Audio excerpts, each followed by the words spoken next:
بسم اللہ الرحمن الرحیم۔ الحمدللہ، آج ہماری تلاوت کا آغاز سورہ فاتحہ، سورہ بقرہ۔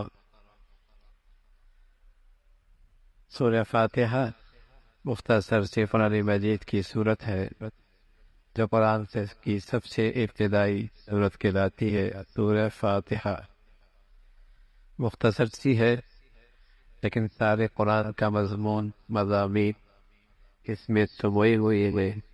اسے قرآن کی اساس بھی کہتے ہیں، اسے ام القرآن بھی کہتے ہیں۔ اختصار کے ساتھ سارے قرآن کی تفسیر اس صورت میں موجود ہے۔ اللہ کی وحدانیت، رسول اللہ کی رسالت، قیامت کا تذکرہ، کامیاب لوگوں کا تذکرہ، نہ ماننے والوں کی زندگی کا تذکرہ۔ یہی 5 چیزیں قرآن میں مختلف جگہ پر موجود ہیں اور سورہ فاتحہ میں یہ ساری چیزیں موجود ہیں۔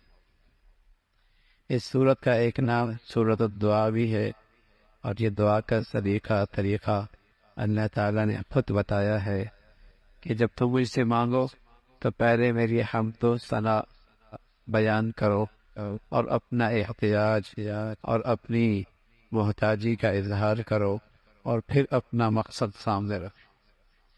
اور تمہاری زندگی کا سب سے بڑی دولت اور سب سے بڑی مطلوب اور مقصد جو چیز ہے وہ صراط مستقیم کا مل جانا ہے۔ صراط مستقیم کا مل جانا ہے۔ جس خوش نصیب کے حصے میں یہ آ گیا تو وہ غریبوں کے اندر بھی کامیاب ہے، اور جس شخص کی زندگی میں یہ نہ ہوا وہ دولت کے ڈھیر رکھ کر بھی ناکام آتی۔ صراط مستقیم مانگو کرو، اور پھر توجہ دلائی اور رہنمائی فرمائی کہ صراط مستقیم کے لیے 2 چیزوں کی ضرورت، ایک کتاب اللہ، دوسرا رجال اللہ۔ اللہ کی کتاب بھی ضروری ہے ہدایت کے لیے، اور اللہ والے بھی ضروری ہے۔ اگر کتاب اللہ ہے لیکن کتاب سکھانے اور پڑھانے والا اللہ والا نہیں تو قرآن سے بھی گمراہ کر سکتا ہے۔ اور قرآن مجید کی زندگی، قرآن مجید کو نظر انداز کیا، محض شخصیت کو لے لیا، تب بھی گمراہی کا راستہ کھل جائے گا۔ آج امت مسلمہ جس فرقہ پرستی اور جس مصیبت میں آج گرفتار ہے وہ قرآن کی اس ہدایت سے منہ موڑنے کا نتیجہ ہے۔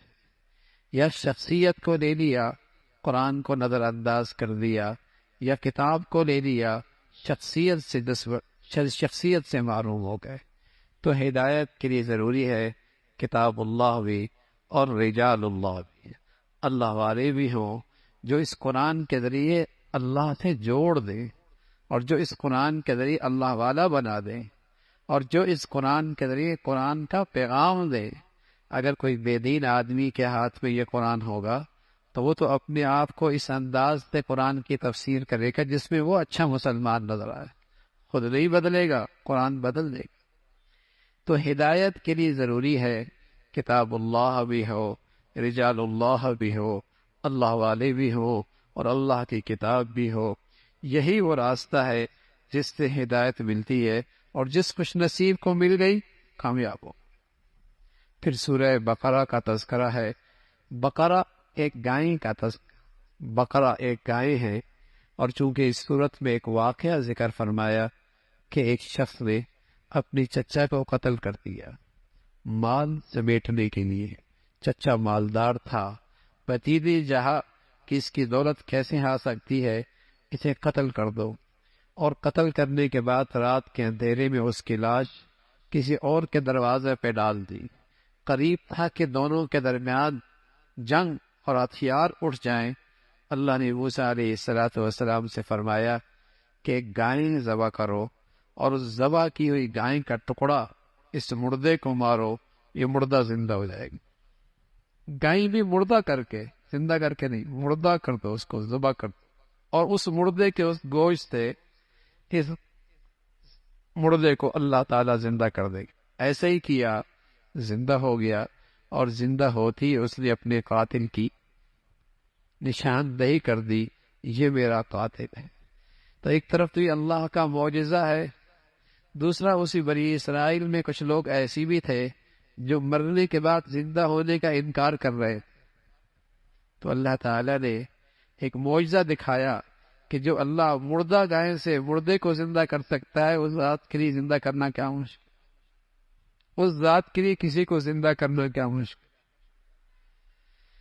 تو اسی طرح اور پھر وہاں چونکہ وہ بنی اسرائیل والے مصریوں کے ساتھ رہا کرتے تھے اور ان کے دلوں میں گائے کی بڑی عقیدت اور محبت آ چکی تھی، گائے کو ذبح کرنا ان کے لیے ایک توہین تھی، تو اللہ رب العزت نے فرمایا کہ یہ محبت اور عقیدت کا درجہ صرف اللہ کے لائق ہے۔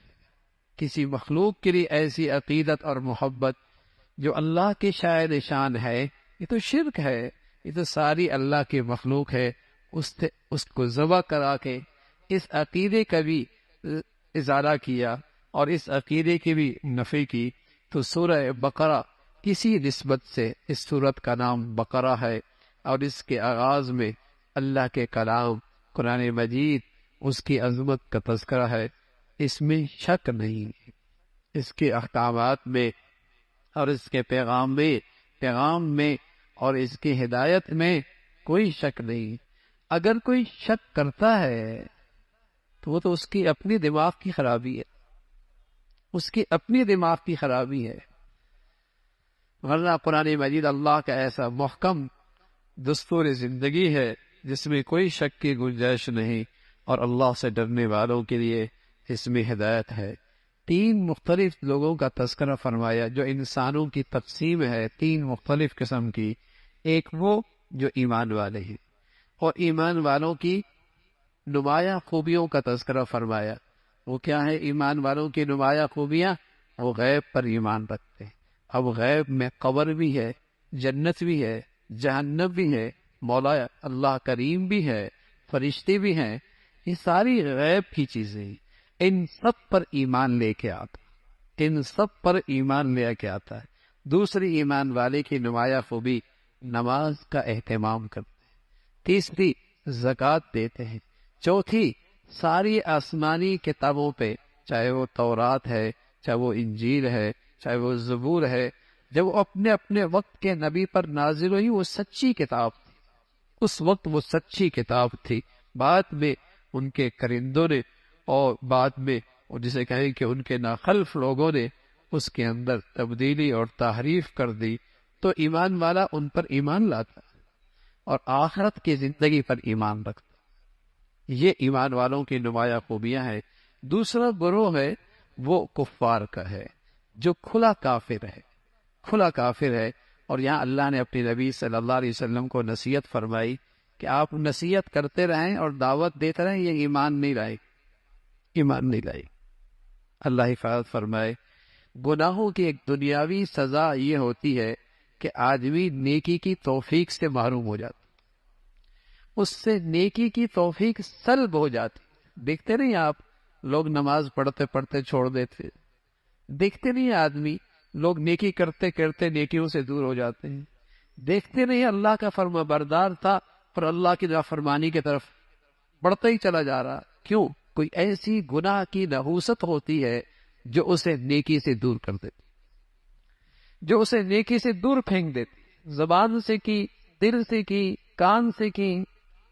اس گناہ کی ایک نحوست اس دنیا میں یہ ہے کہ نیکی کی توفیق سے آدمی سلب ہو جاتا ہے، ان سے طلب ہو جاتی ہے۔ یہ کفار ایسے تھے کہ ان کے دل پہ اللہ نے ان کی بدی کی وجہ سے مہر لگا دی، لیکن ساتھ یہ بھی فرمایا کہ ناصح اور نصیحت کرنے والا، اگرچہ سامنے والا نصیحت قبول نہ کرے، نصیحت کرنے والے کو ہر حال میں نفع ہی نفع، کوئی نہیں مانتا تو نہ مانے، لیکن یہ اللہ کے لیے اگر نصیحت کرے گا اس کی کمائی پوری ہوگی، اس کا اجر و ثواب میں کوئی کمی نہیں ہوگی۔ ٹھیک ہے جسے نصیحت کر رہا ہے اس نے کوئی نہیں ماننا، لیکن ناصح کی کمائی میں کوئی فرق نہیں آئے گا، اس کے اجر و ثواب میں کوئی فرق نہیں آئے گا۔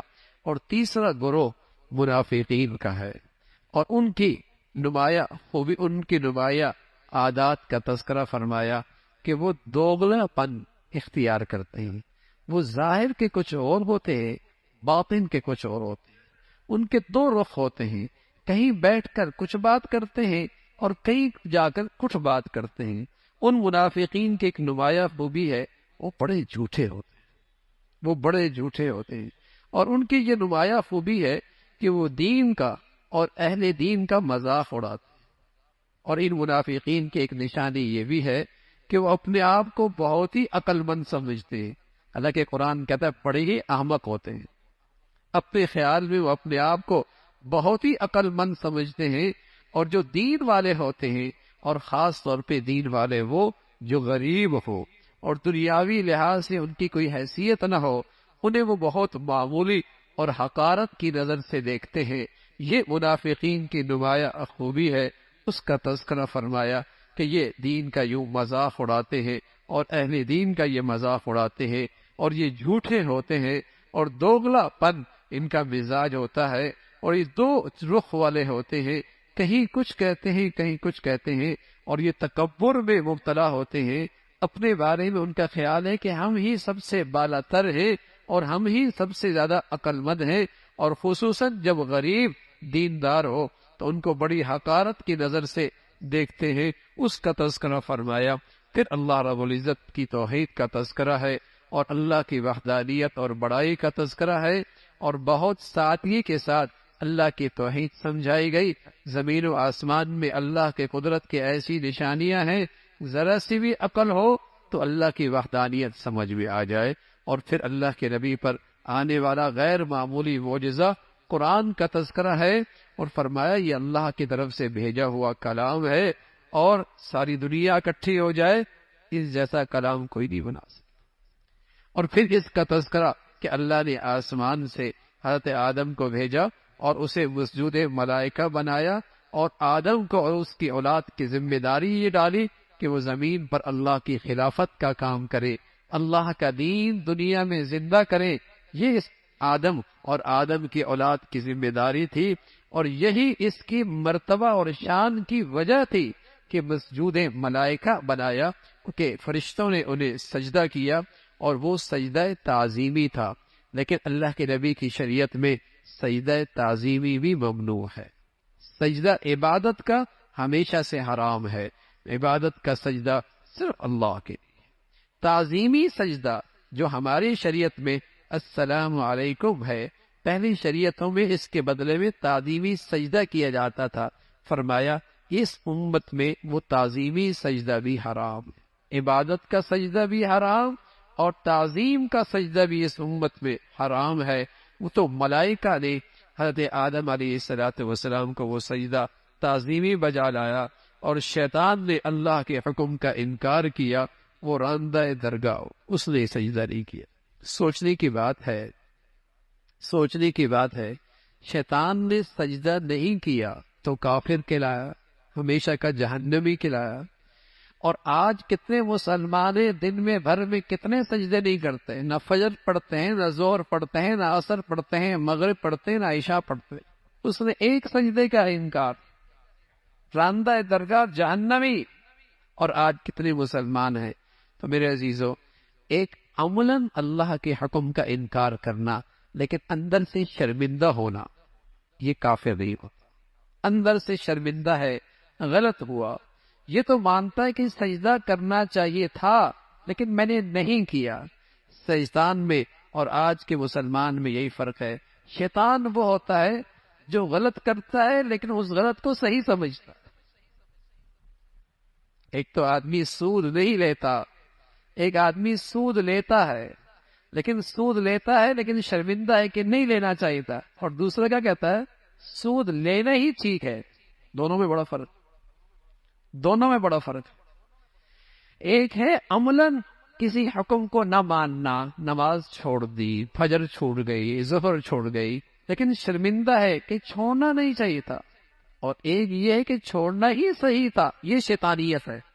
آج بدقسمتی سے اس امت میں یہ شیطانیت بھی آتی جا رہی ہے کہ غلط بھی کر رہے ہیں اور اسے صحیح بھی کر رہے ہیں۔ اللہ کے کتنے احکامات ہیں جو مسلمان عمل میں نہیں ہے، مسلمان کی زندگی میں، لیکن صرف عمل میں نہیں بلکہ یہ کہہ رہا ہے یہی صحیح راستہ ہے، یہی روشن خیالی کا تقاضا ہے، یہی زمانے کا تقاضا ہے، یہی وقت کا تقاضا ہے۔ یعنی اللہ کا حکم نہیں عمل کر رہا لیکن ساتھ ساتھ سمجھ رہا میں ٹھیک کر رہا ہوں. تو رسول اللہ صلی اللہ علیہ وسلم فرمایا کرتے تھے ایک وقت آئے گا لوگ برائی کو اچھائی سمجھیں گے، برائی کو اچھائی سمجھیں گے. یہ شیطانیت ہے، یہ شیطانیت ہے کہ برائی کو اچھائی کا درجہ دے دینا اور اسے ثقافت سمجھ لینا، اسے ثقافت سمجھ لینا.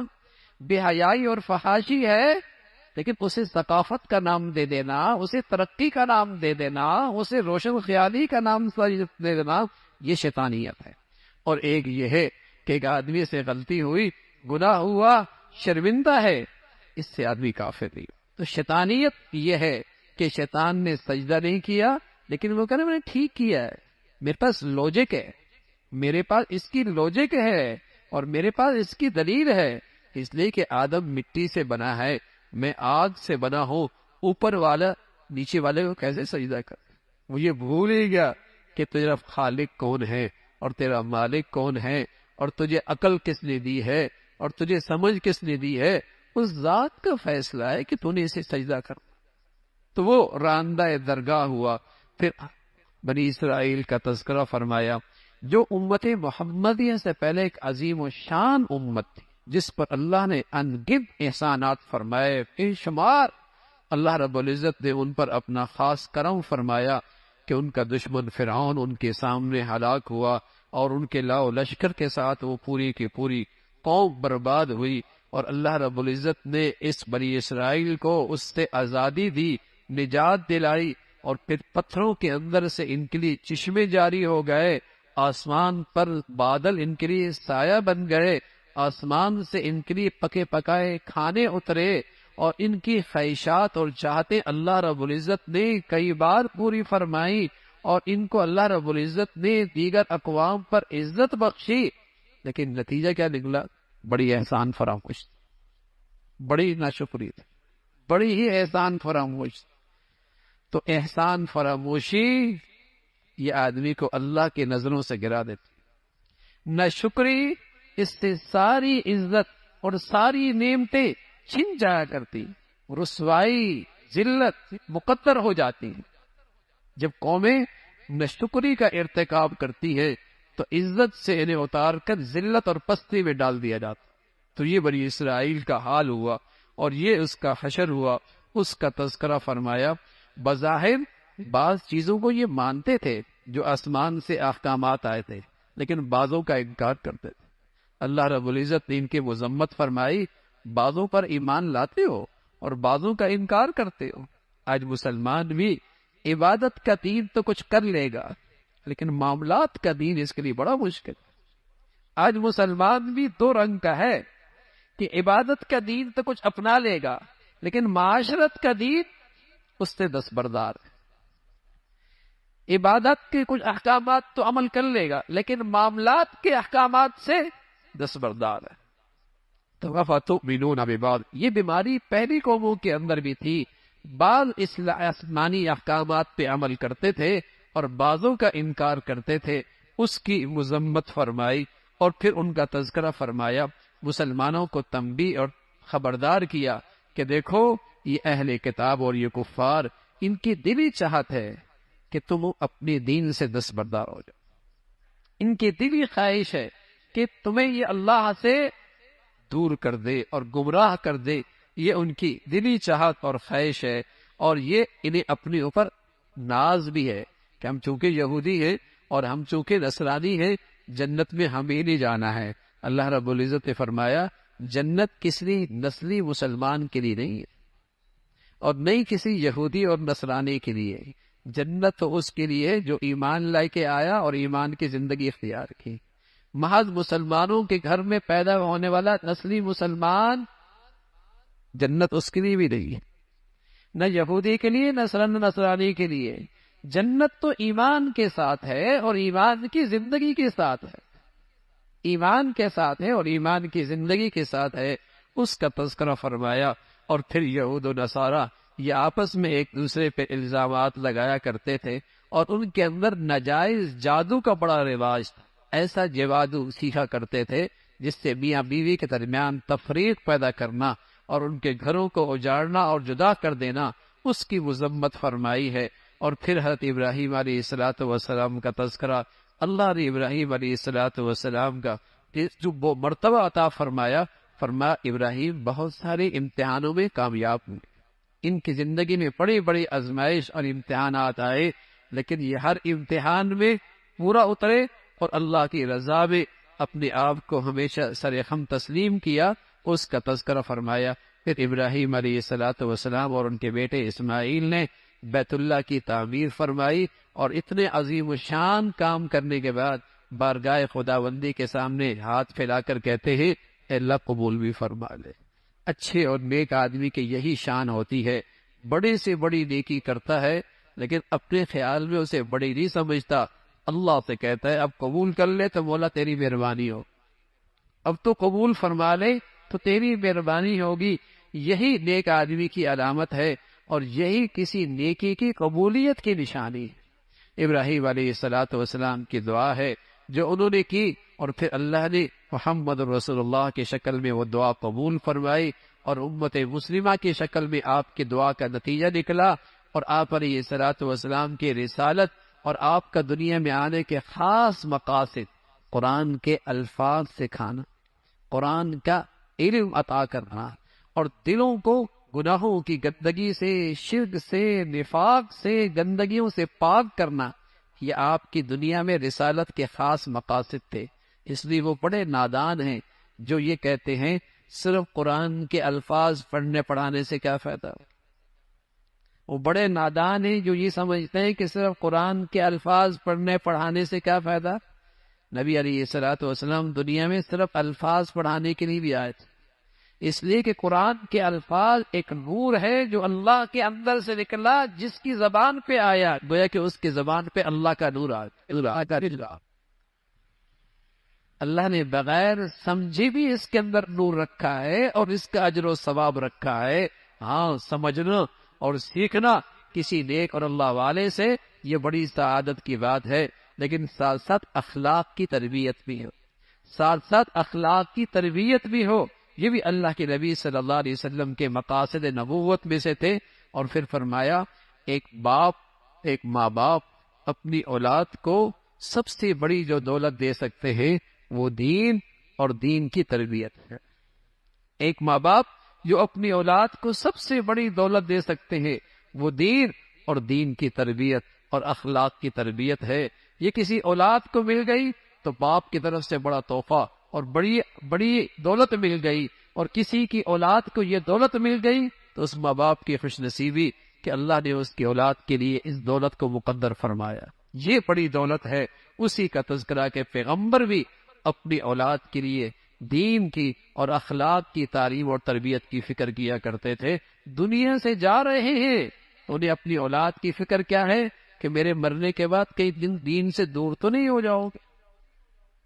دنیا سے جاتے جاتے بھی انہیں اپنی اولاد کی یہی فکر کھائی جا رہی، حالانکہ پیغمبر کا گھر ہے، اور پیغمبر بھی ایسا جس کے والد بھی نبی، جس کے دادا بھی نبی، جس کے چچا بھی نبی، بتائیے کتنا پاکیزہ خاندان ہوگا، لیکن پھر بھی اسے فکر ستا رہی ہے کہ دین پہ زندگی گزارنا۔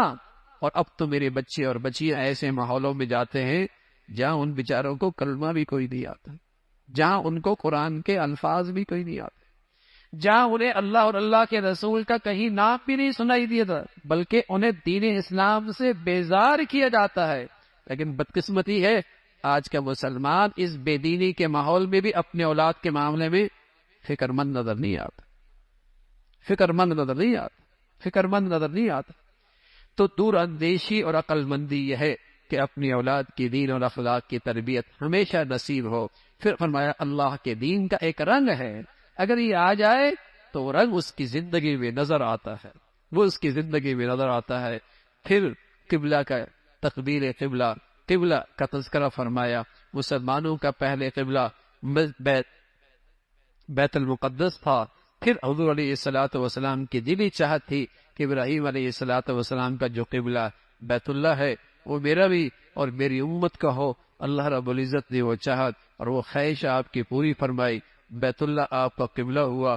اس پر یہودیوں نے بڑا پروپیگنڈا کیا کہ پہلے کی نمازیں ٹھیک ہے یا اب کی نمازیں ٹھیک ہے، تو اللہ رب العزت نے فرمایا پہلے بھی اللہ کے حکم کی تعمیل ہو رہی تھی، اب بھی اللہ کے حکم کی تعمیل ہو رہی ہے۔ اصل چیز تو اللہ کا حکم پورا اصل چیز تو اللہ کا حکم پر پورا کرنا ہے۔ اور مسلمانوں کو تلقین فرمائی کہ مذہبی بحث مباحثہ جو فضول ہو، ہاں، اس سے پرہیز کی جائے۔ ایسی مذہبی بحث مباحثہ جس کا کوئی مقصد فضولیات، اس سے ہمیشہ پرہیز رکھی جائے، اس کا تذکرہ اور ایمان والوں کو تلقین فرمائی کہ نماز سے اور صبر سے اللہ کا قرب حاصل کرو، اللہ کی مدد حاصل کرو، تمہیں مشکلات کے اندر بھی آسانی ہوگی، اور کوئی مصیبت آئے تو انا للہ و انا الیہ راجعون، اس کے مفہوم کو سمجھ کے اگر کہو گے تو تمہیں دل میں سکون ملے گا، تمہیں ایک اطمینان نصیب ہوگا۔ اس کا تذکرہ، پھر اللہ کی بڑائی اور اللہ کی بڑائی کا تذکرہ اور اس کے قدرت کے مختلف مظاہر کا تذکرہ ہے۔ اور ایمان والوں کو تلقین فرمائی ہمیشہ حلال کھاؤ، پاکیزہ کھاؤ، اور جو چیزیں اللہ نے حلال کی ہیں اسی کے اندر تمہارے لیے خیر ہے، اور جن چیزوں کو اللہ نے حرام کیا ہے جیسے خنزیر ہے اور ایسی غیر اللہ کے نام پہ نظر و نیاز ہے، ایسی بہنے والا خون ہے، یہ سب چیزیں حرام ہے۔ ان لوگوں کی مذمت فرمائی جو اللہ کے دین کی بات اور حق سچ کی بات صرف دنیاوی مقاصد اور اغراض کے لیے اس کو چھپا لیا کرتے ہیں، یا دنیا کی خاطر اپنی دین کو نظر انداز کرتے ہیں، ان کی گمراہی اور ان کی سزا کا تذکرہ ہے۔ اللہ رب العزت ہمیشہ دین کی سمجھ اور دین کی زندگی نصیب فرمائے۔